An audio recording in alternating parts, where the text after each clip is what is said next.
Le JT. Le JT. Le JT. Le JT Jules.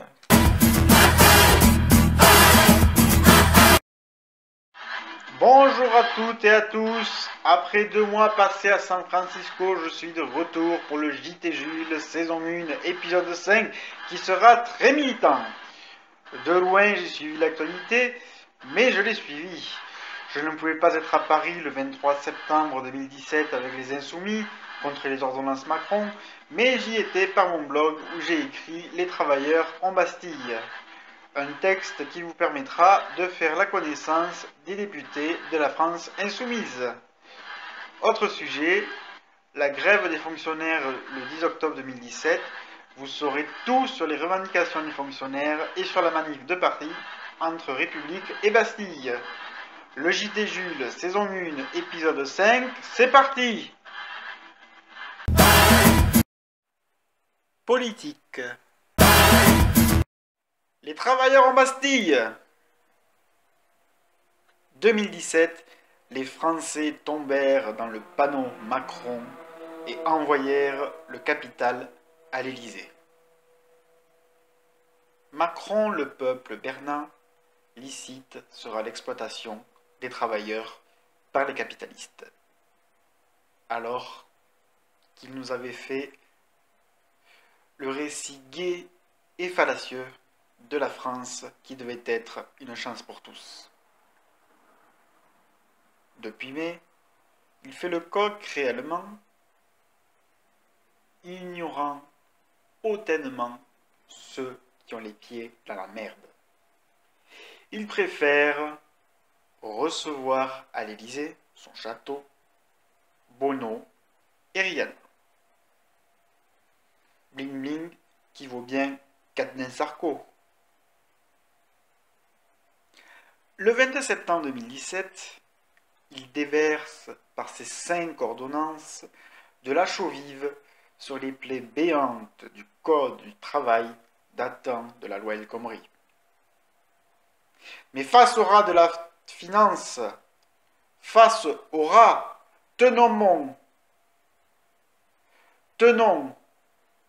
avec la rive gauche de l'échiquier politique qui se soulève telle une foule taurine.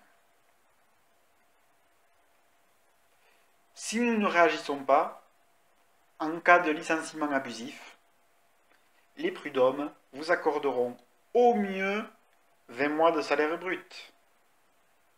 Et si vous êtes dans une société de moins de 11 personnes, ce sera au mieux 2 mois et demi de salaire brut. J'ouvre une parenthèse. Tapez dans Google ordonnance numéro 2017-1387 du 22 septembre 2017. Dans l'article 2, vous trouverez le barème pour les indemnités prud'homales en cas de licenciement sans cause réelle et sérieuse. Attention, il y a 2 tableaux.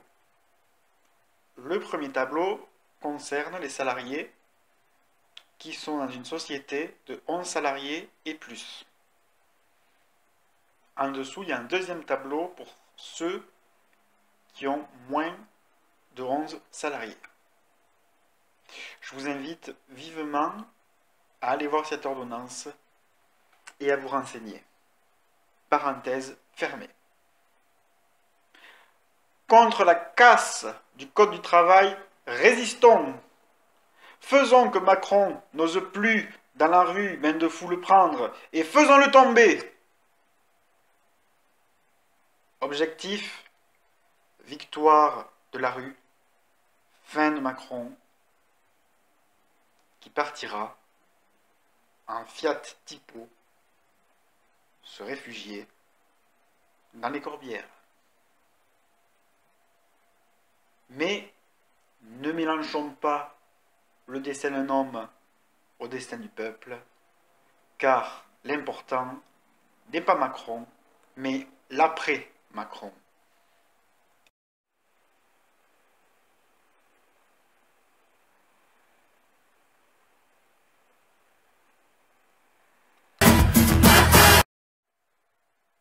logement social.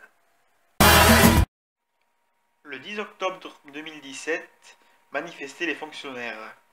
Ils se sont mobilisés contre le rétablissement du jour de carence en cas d'arrêt maladie, les suppressions de postes dans la fonction publique, le manque de moyens pour rendre un service public de qualité et le gel de la valeur du point d'indice. Les non-fonctionnaires ignorent peut-être ce qu'est le point d'indice. Je vais vous éclairer. Chaque fonctionnaire a, en fonction de son grade et de son ancienneté, un certain nombre de points. Sa rémunération brute annuelle est égale à la valeur du point multipliée par le nombre de points. Actuellement, le point d'indice est à 56,23 €. Pour que les choses soient plus claires, on va prendre l'exemple d'un fonctionnaire qu'on va baptiser Fifi. Fifi a 300 points.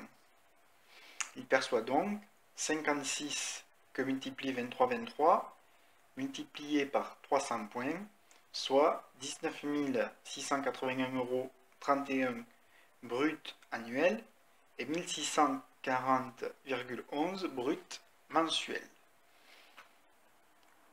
Au 1er janvier 2004, le point était à 52,75,58, soit pour Fifi 18 464,53 € par an et 1538,71 € brut mensuel.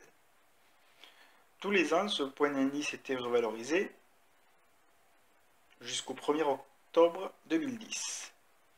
À cette date, le point d'indice était à 55,5635.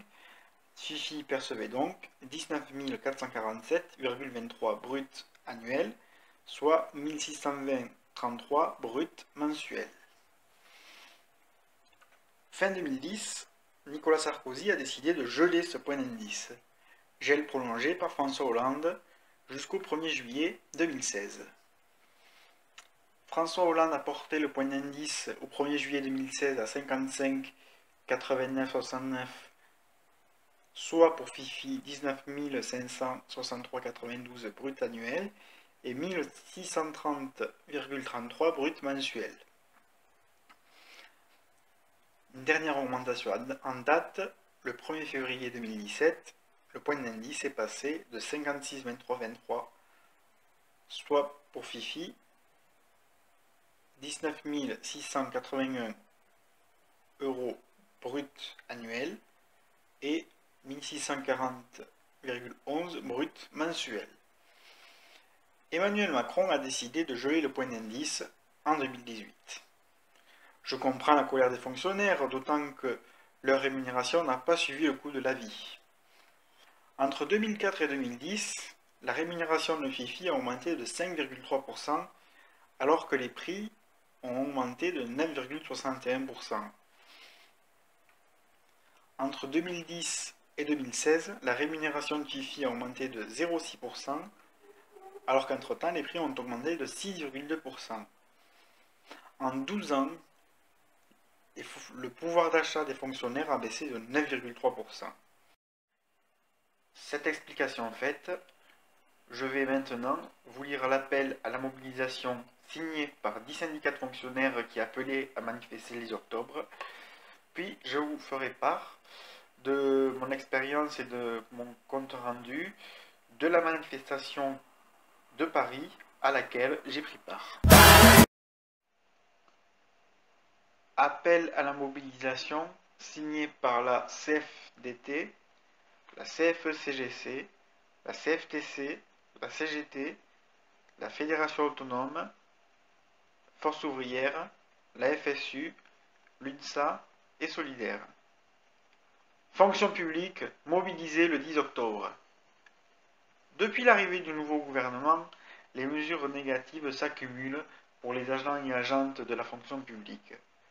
Gel de la valeur du point d'indice, rétablissement de la journée de carence, perspective de 120 000 suppressions d'emplois sur les 3 versants de la fonction publique.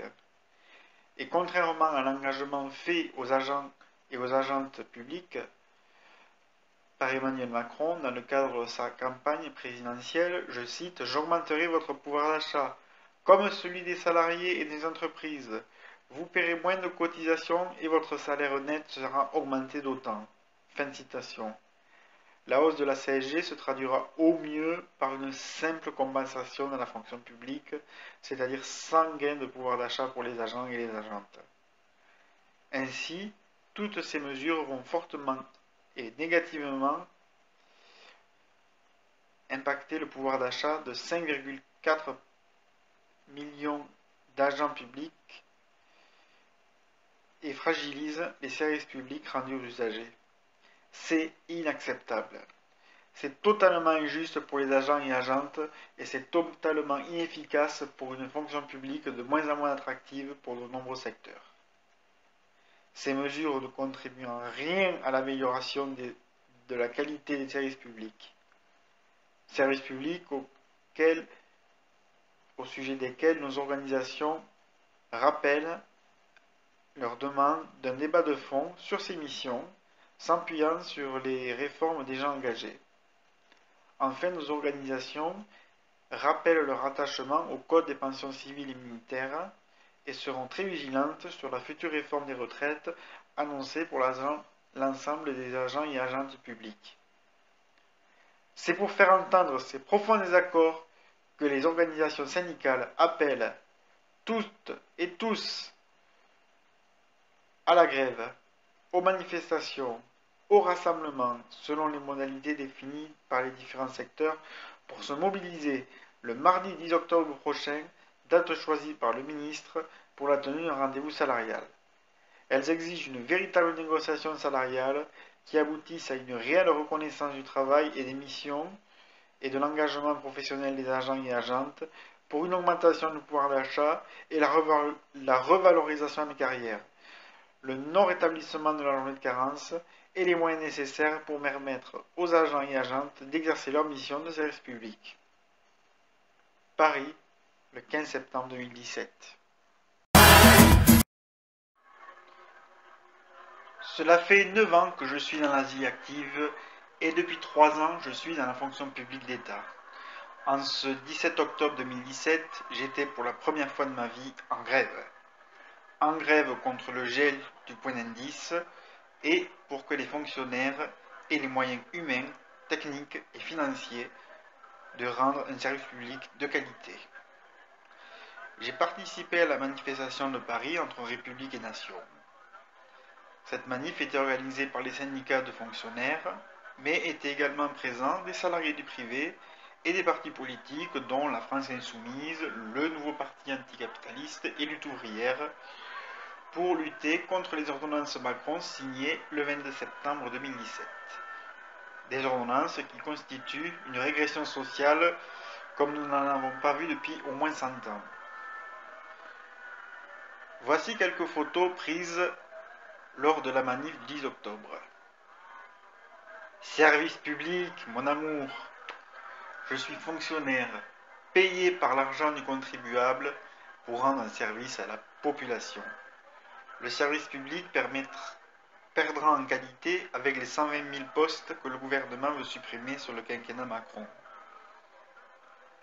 La réduction du nombre de contrats aidés, décidée sans consultation des personnes concernées, a et va fortement impacter les collectivités locales qui vont licencier des personnes en contrat aidé faute de moyens financiers.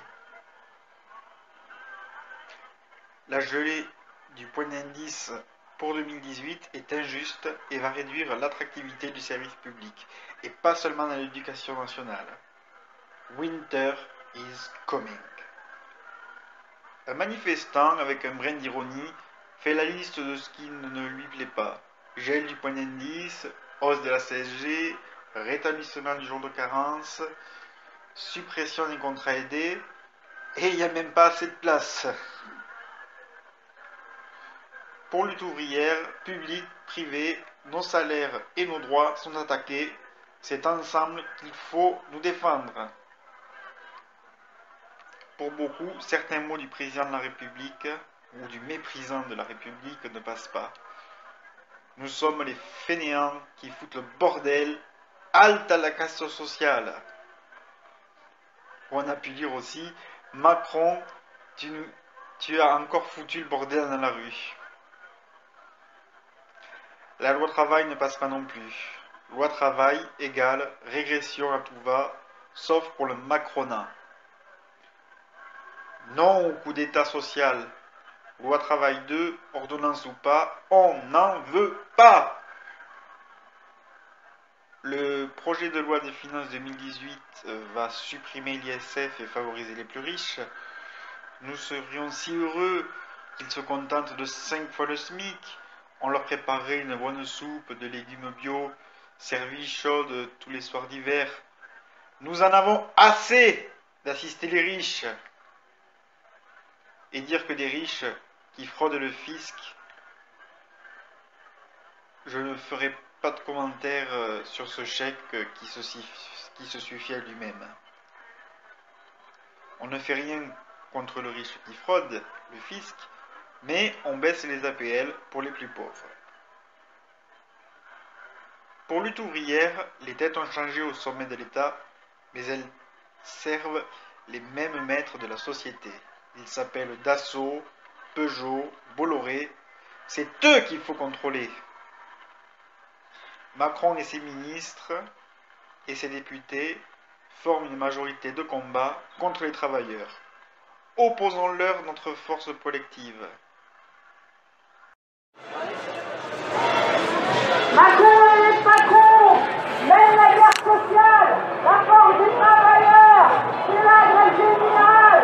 Macron et les patrons mènent la guerre sociale, la force des travailleurs, c'est la grève générale. C'est la nation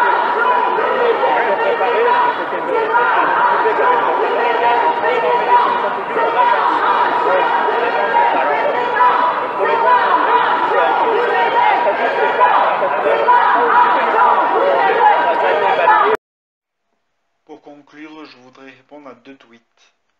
Selon Victor Pivert, les fonctionnaires dépendent de leurs privilèges et passe droit. J'aimerais savoir quels privilèges et passe droit nous avons, nous, fonctionnaires. En manifestant, nous avons certes défendu nos intérêts, mais aussi ceux de la population, car nous n'avons pas les moyens humains, techniques et financiers de remplir correctement notre mission de service public. Deuxième tweet, celui de Deliberis, qui considère que dire que les fonctionnaires sont les oubliés du pouvoir d'achat est un mensonge. Il me recommande de démissionner si cela ne me plaît pas. Alors, je persiste et signe. Entre le gel du point d'indice et la hausse de la CSG, les fonctionnaires vont perdre du pouvoir d'achat. Et je n'ai nullement l'intention de démissionner, car j'aime mon travail et suis attaché à ma mission de service public.